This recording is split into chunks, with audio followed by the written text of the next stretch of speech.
Hello, welcome back to Math Time with Professor Prime, and I'm your host as always, Professor Prime. Let's talk about expectations. Let's talk about Metal Gear, Devil May Cry, Star Wars, and Dragon Ball, among other things. And this is where it's going to get interesting. I want to talk about some things that I'm actually not 100% excited about, despite me being a big fan of the respective series that I'll be talking about.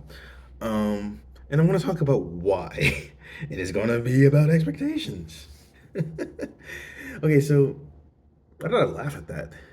I don't know. I guess I'm excited. It was mildly funny to me, but I digress.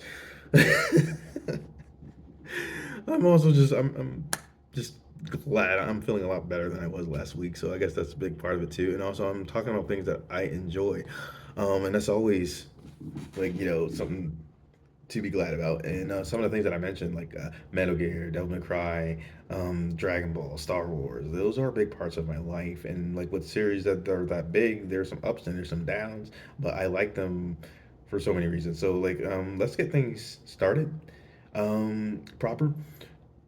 Also, I guess like if you wanted to be extra safe, spoilers for everything I just mentioned before getting into this too heavily.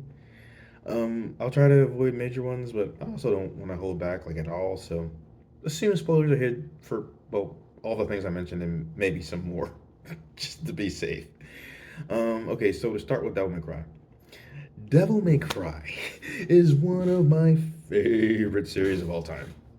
Just yeah, and I'm going to talk about why before talking about an upcoming Devil May Cry project. In this case, a show.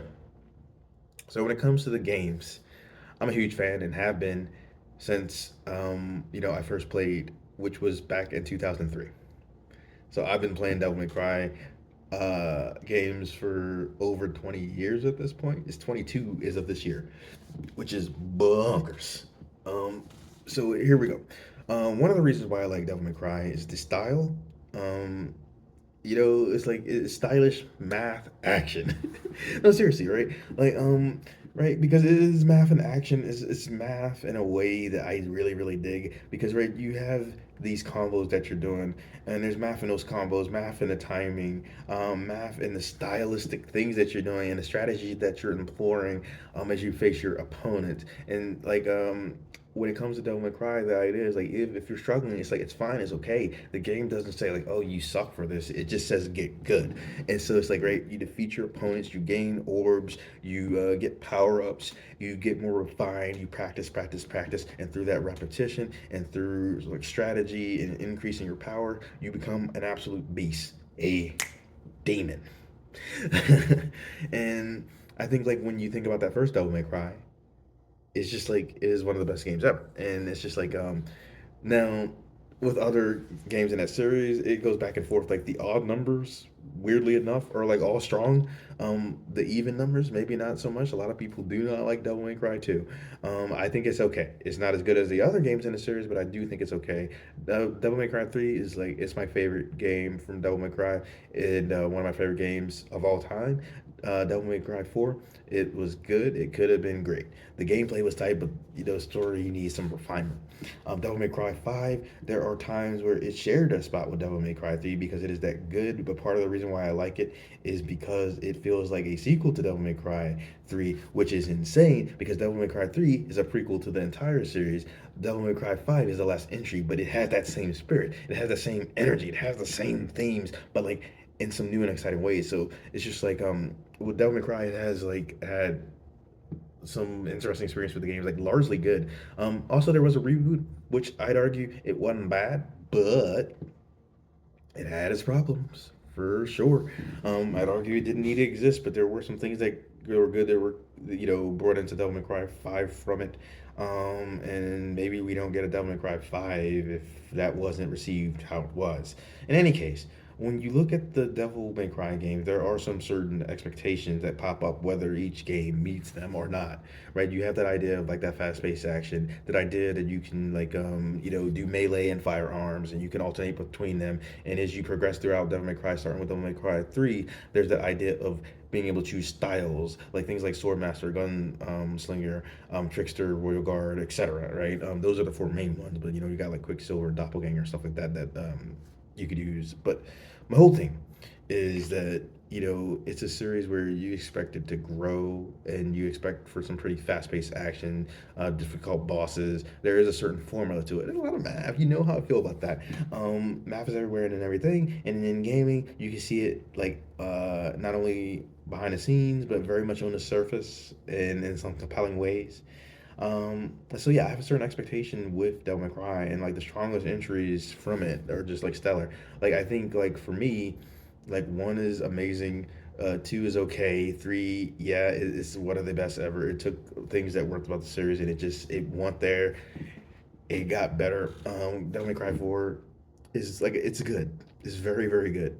It could have been great. Despite it being complete, it doesn't feel like it in spots because of a lot of backtracking, where it's like, ooh, that felt lazy. Even though someone had to still build that, so it's like it is well built overall. It's just like there are parts where it's like you were gonna do more. I can tell, right? And then Devil May Cry 5 is just like it's freaking dope. Like again, it feels like three in some ways, and in some ways that really walk, and it's just like it goes to some crazy places. And again, the reboot, it has parts of the Devil May Cry formula, but it's like there's some like edgelord crap in there that doesn't really fly. So in any case, right? Um, I bring up all these things about Devil May Cry because there's a certain expectation, like um, in terms of like combat and characters to an extent. Now, at the time of recording, we're getting real close to the premiere of a new Devil May Cry series. It's not the first Devil May Cry series. Devil May Cry is interesting because like primarily it's the games, right? But there was like a prequel manga, and there was a show like back I think 2007.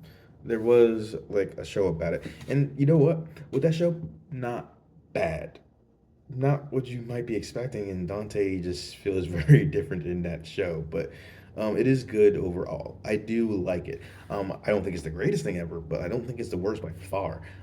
So how do I feel about this new one? Well, I've been playing Devil May Cry, um, like I said, for over 20 years, right? And familiar with the manga and that they had back in the day, and the show that they had back in the day, and so it's like there are certain expectations, like and if you're wondering about that manga, it was like right, it's set before like Devil May Cry 3, so that's the whole thing. You should look into it if you're not familiar with it. Um, so with the new show coming up, action wise, I think it's going to be dope, like based on what I've seen in the trailers. Story wise, I have no idea. I'm actually not 100% excited about that because believe it or not, despite what some people say about Devil May Cry and its story, to me, it actually does have a good story. Like, it's largely about family and trauma. It's like, yes, it is about a demon hunter slaying demons, sure. But it's also about ultimately a family torn apart by demons. Um, Despite, you know, that demon element of certain members of that family. Um, and it's like ultimately about trauma. Like one of the biggest things that we see throughout the series is like, yeah, Dante and how he's reacting to his family being horrifically torn apart by demons. But we also throughout that series see the effect that it had on Virgil, right? And we see these like brothers, these twins, and like how they grow because yes they've had their personalities before, but it's like we see how their personalities and how they react to trauma, and we see that play out over the course of the series, and I don't think that gets enough credit. And so when I see like it's like this new show, like the trailers, it's like I do get a little concerned because like there are parts of it that it's like it doesn't feel exactly like the reboot did, but it's just like I feel like it's trying to capture parts of Devil May Cry 3 and do its thing with it like the reboot did. And I think that, it's a testament to Devil May Cry 3 because it's a damn good game, right? It's a prequel that just works so freaking well. It works on its own and it works as a prequel. It's the best. And so with the reboot, you see them take a lot of elements from that, but they don't do it anywhere near as gracefully. And there's parts of this new show based on the trailers where it's like it seems like the same thing because Dante's young again in this one, and he's meeting Lady. Virgil is going to be there from what we see in the trailers. But it's like the combat looks dope, but just I don't know about that story. But we'll see. I'm prejudging a little bit. But that's not all. the music is throwing me for a loop. Okay, hear me out, right? Like, leading up to this soon premiere, we've seen a few tracks come out, right? Like, the opening song, is kind of like a remix version of like "Rolling" by Limp Bizkit. We see a trailer, or where it's like "Last Resort" by Papa Roach. And then it's kind of like a mix of that, like a remix of that to a degree, right? Like you can hear that they did certain things with the song, right? Some different things, and then to make it interesting, right? So far, we have like these two bands, like kind of big in the late '90s and early 2000s, and then we get a new track, Afterlife, by Evanescence, who they're still kicking around, but they were big during that time that I mentioned. And so it's like it's a fascinating thing to me because like Devil May Cry, one of the big things that it's is known for among the crazy awesome combat is its music. It's got really good music, distinctive enough that it's its own genre. Like as far as I'm concerned.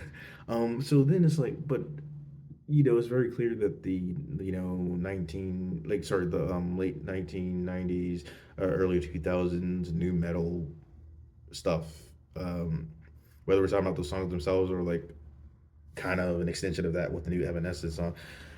It's like it's clear that those things are intentional, but it's like I don't know, but they make me feel concerned. Um, and so it's like I said, I feel like I'm prejudging a little bit, but obviously, right? I'm a big Devil May Cry fan. I'm gonna watch it, and we'll see if my concerns were warranted because it's just like it feels off to me. But we'll see how it goes. And in terms of expectations, like going on, like, because I'm probably not gonna like do this super long, but I still want to talk about some other things. Because it's just the idea of like some of these expectations, they come with your experiences, whether it's experience with the material that you're dealing with or things that are like it, right? Like you get used to this idea of formulas, right? And it's like sometimes, if you see things and they're bucking against the formula, you start to wonder some things, right? Which is natural, but it's like it doesn't always mean something's going to be bad. So the next thing that I want to talk about is Metal Gear. Now, I'm a big fan of Metal Gear, just like Devil May Cry, right? Like, Metal Gear Solid was my first Metal Gear game, and it set the friggin' tone in a big way. Um, just that game, it blew my mind. So there is a formula with Metal Gear, right? In terms of how the games tend to go, in terms of like story to a degree, but also, gameplay. And I think one of the fascinating things about Metal Gear is it has a certain formula that you see in that first Metal Gear, and then every subsequent entry into that main series, you see them take that formula, keep that formula, but also add some interesting new gameplay elements, right? And I like that because like, hey, it's taking an idea of formula, but like using it to build, and you have certain expectations with it.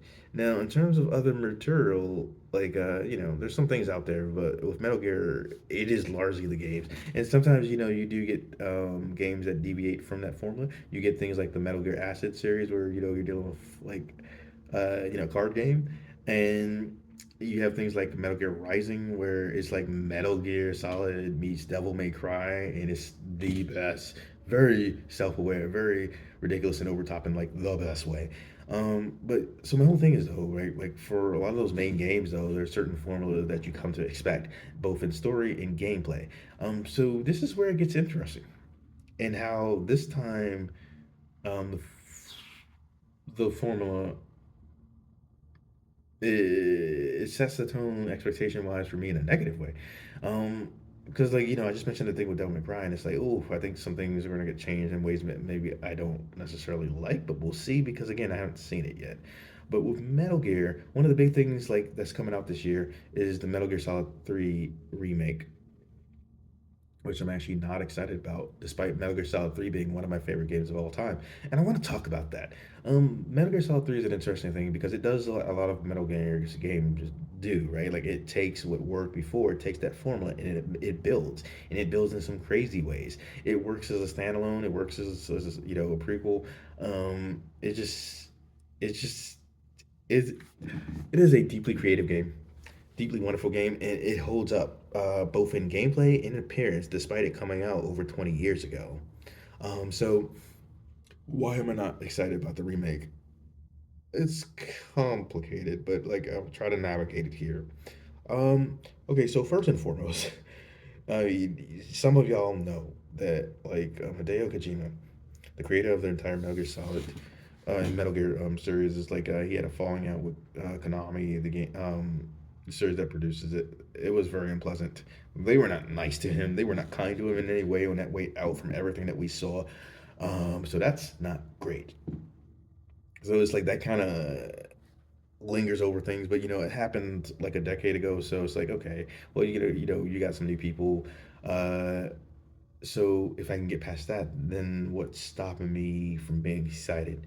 Well, okay, so I think it's the idea that, well, one, I think Metal Gear Solid 3 still holds up, and we see like they released, a collection not long ago, like back in 2023, where you got to like play a lot of Metal Gear games, Metal Gear Solid 3 included. So it's not like people don't have access to Metal Gear Solid 3 in modern times. So when it comes to the remake, it's like, well, this feels redundant. And then it's like, okay, well, better graphics. And then my thing is like, well, Metal Gear Solid 3 is aged phenomenally well.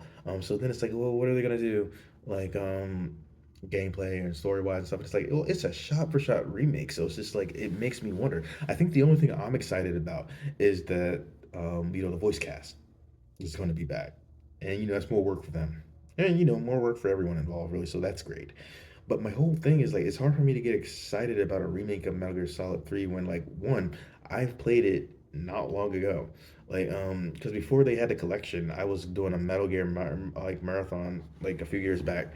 And God, Metal Gear Solid 3 holds up so phenomenally well. And so when I saw that they were doing a collection, it's like, okay, that's good because more people get to play. And then they announced Metal Gear Solid 3 Remake, and it's like, it's Metal Gear Solid Delta.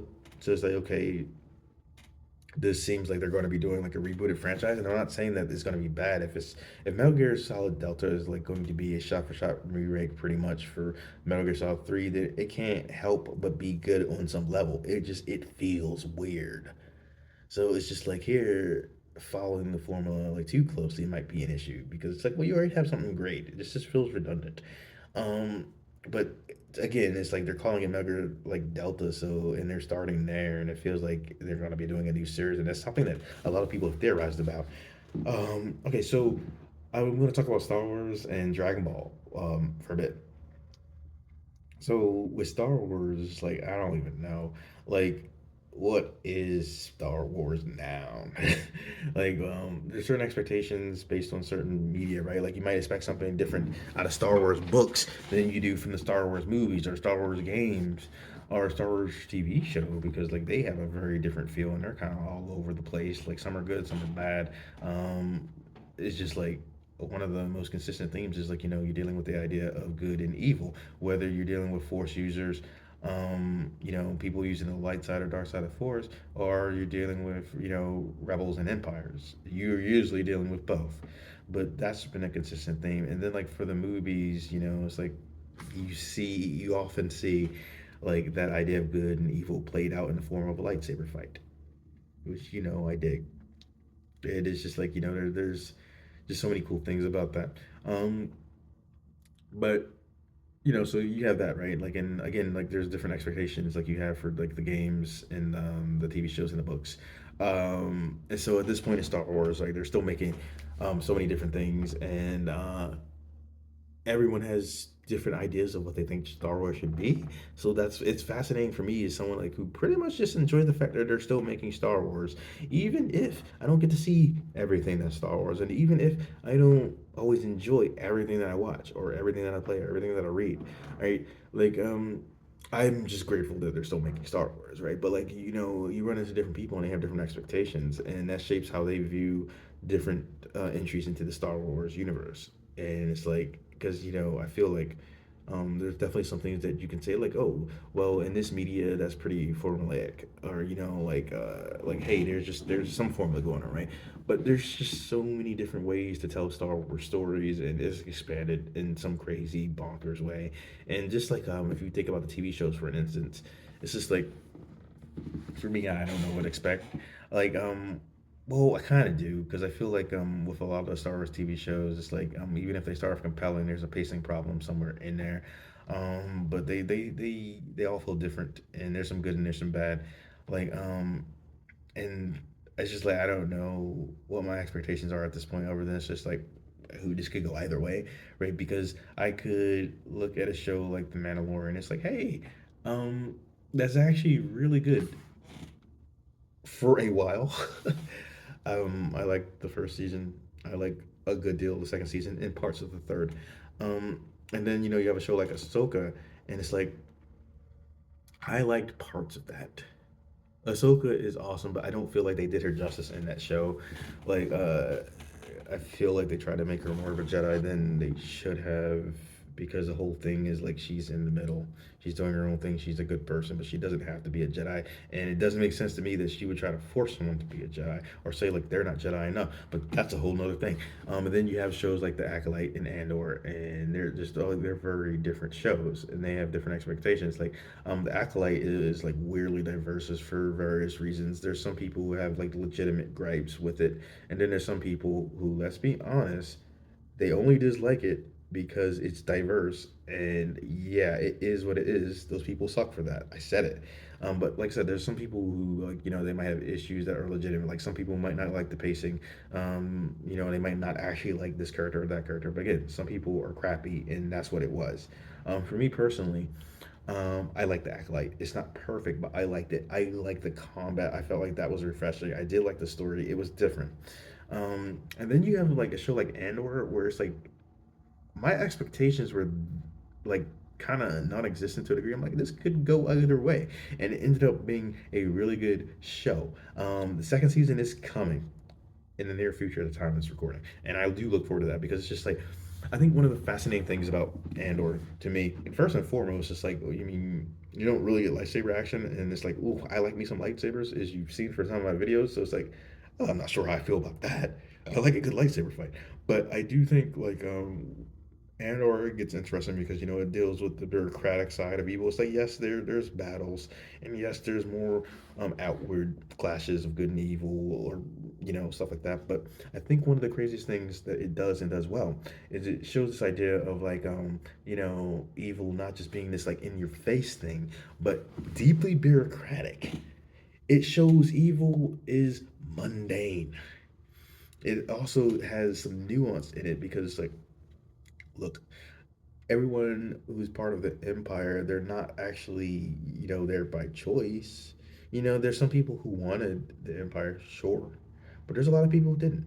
And it's like they have to survive. So it's like, well, what do they do? Right? Because do they fight the empire non-stop, or do they just find ways to live? And it raises some interesting question. And again, I think like it does a crazy thing to me because it's just like it shows evil is mundane, and it does so in a compelling way and sometimes a funny way. So it's just like you never know. And there's like so many other Star Wars shows, but my whole point is like they I think have like so much variance. Like I think with a lot of the Star Wars games, like you do have some different ones over time, but I think there are certain expectations about the ones where it's like you're dealing with more like lightsaber combat, and even like the idea of having lightsaber combat. I feel like that's an expectation, not a bad one. And I do like how Star Wars games use the Force. You know, idea of like actually being able to like see that, like having like a Force gauge. I think that's awesome, and being able to like level up your Force powers and stuff like that because it's like characters and stuff are doing that, but it's like it's good to like see it in action, right? Like see it in a way that's more tangible. So this that, and I did want to talk about Dragon Ball for a little bit because okay, Dragon Ball. It turned 40 is of 2024.